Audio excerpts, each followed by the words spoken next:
The Yankees offseason is one of the more make or break off seasons in all of Major League Baseball this offseason.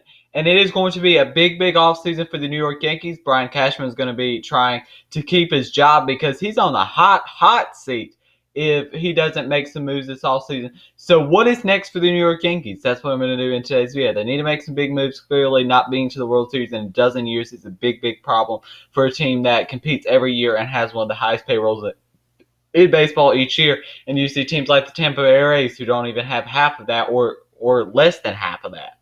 Um, they spend just about no money and still are making the playoffs each year. So this is what the Yankees have to do to make the World Series next year. Before I get into this video, though, 85% of you that watch these videos are not subscribed. So go ahead and get your life together and hit that subscribe button, turn notifications, and leave a like on this video. Subscribe, turn notifications, and leave a like. And let's go ahead and get into this video. Like I said, the Yankees do have a off season that needs that definitely needs them to do something. And yeah, so what's next for the New York Yankees? The Aaron Judge extension is the first thing that they need to look at this offseason. The Yankees should extend Aaron Judge. He is one of the few homegrown players that are still on this team and one of the best players in baseball when healthy. He will probably want about $25 or $30 million per year, so they're going to have to pay him a lot of money. And with the Garrett Cole contract already being on the books and more, they're getting in a sticky financial spot if they still want to sign guys like Corey Seager, who are some free agent, or Marcus Semien, who are some free agent targets that they've already wanted to get. Judge has also said that his goal is to be a Yankee for life, so he clearly wants to sign an extension with the team. My projected Judge extension goes for 8 years, $240 million. I think this is a great contract from both sides. Now, it's not getting into the Giancarlo Stanton range of 13 years and stuff because simply Aaron Judge has had his injury problems, and this 8-year contract instead of a 13-year contract saves them from what could be a really bad contract if the injuries do prevail, which I hope they don't with him. But 8 years, $240 million, and I think he'll probably accept that extension from the Yankees, saying that he's already said that he wants to be there for life. So next up, their own free agents. The Yankees' own free agents are pretty bad. They've already re-signed Joely Rodriguez, and Andrew Heaney's already signed with the Dodgers, so that's something to look at there. Brett Gardner, they absolutely need to let walk. He's been pretty terrible, and Brett Gardner is not somebody that they should bring back. What's the interest of bringing a guy like him back? Brett Gardner let walk.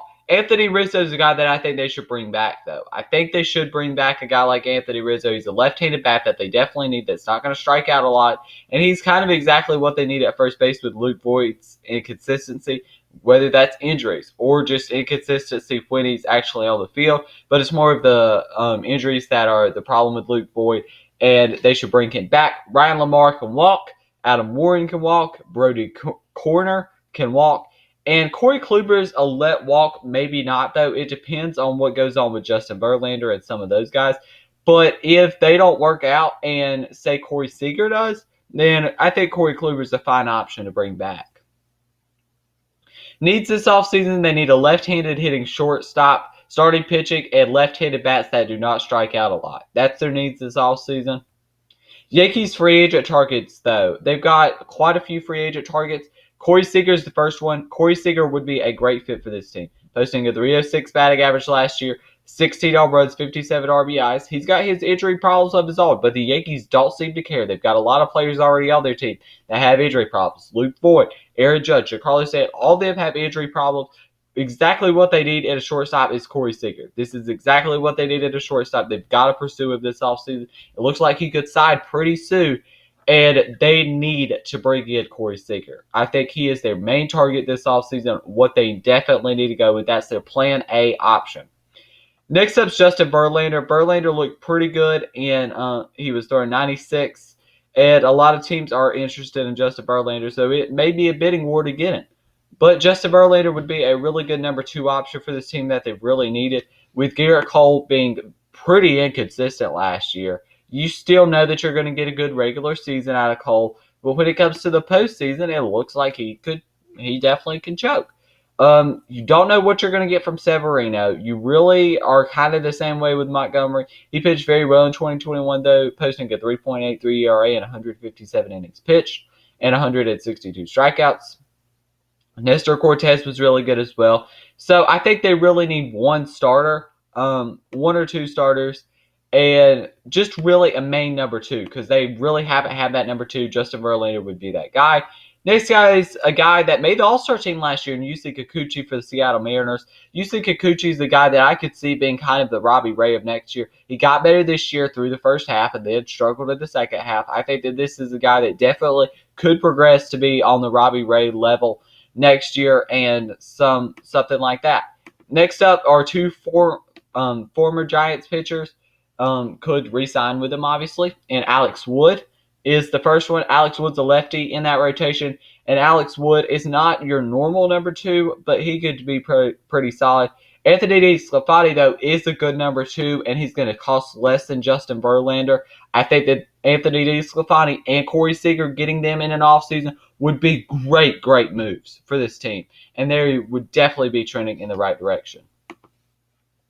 Next up, the Yankees trade targets. The Yankees have a lot of trade targets, and if the Corey Seager option doesn't work, they should definitely pursue Matt Olson. Matt Olson's a first baseman for the Oakland Athletics that is going to provide a lot of power and is not going to strike out. Well, he will strike out, but is going to be a left-handed bat, going to hit a lot of home runs, going to hit for a high average, hopefully. And yeah. Next was Luis Castillo. I like this idea a lot. Luis Castillo is one of the best pitchers in baseball, and Luis Castillo would be a great move for this team.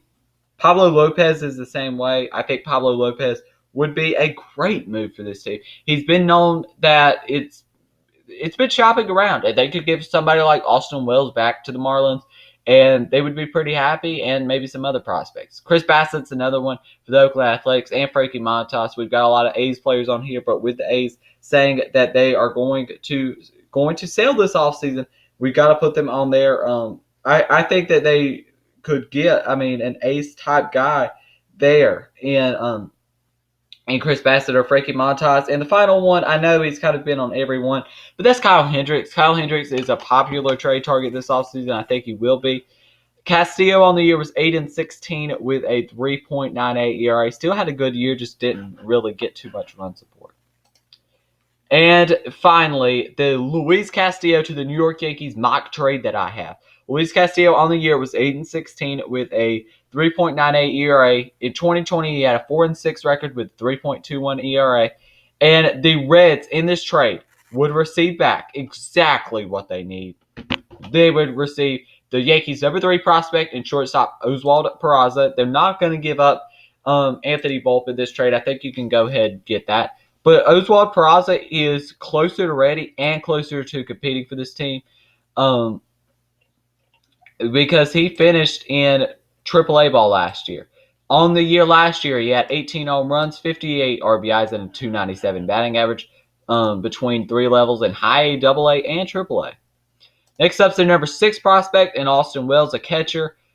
He finished at high A ball with the Hudson Valley Renegades last year, and he posted a very good year as well. A 264 batting average, 16 home runs, and 76 RBIs. A very good year.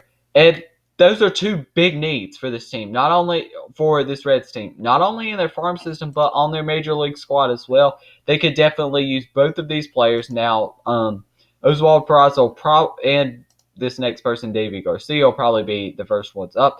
But Davy Garcia is a guy that's never really got a chance. Yes, he had a terrible 2021. But this is a guy that you would like to take a chance on. He's the number 11 prospect according to MLB.com. And even though he did post a 3-7 record with a 6.85 ERA, which was not good at all, the Reds developed pitching very well, and I think that this would be a very solid move. To bring in this guy, and maybe he could do a little something for you, and he would probably start in the back of your rotation next year.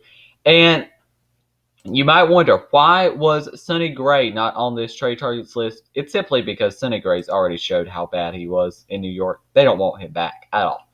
So, yeah, those, I think that they definitely need to go with their plan A option, which what they could do is I think they could still acquire Luis Castillo and Corey Seager. That would be some great moves. You get your number 2 and you get your shortstop all in the same offseason. You get your all your needs right there in just a couple moves. And obviously, you're going to have to give up a lot of prospects for Luis Castillo, some very good prospects. But the Yankees have not won a World Series in 12 years. In 12 years. And for the Yankees, that's really bad.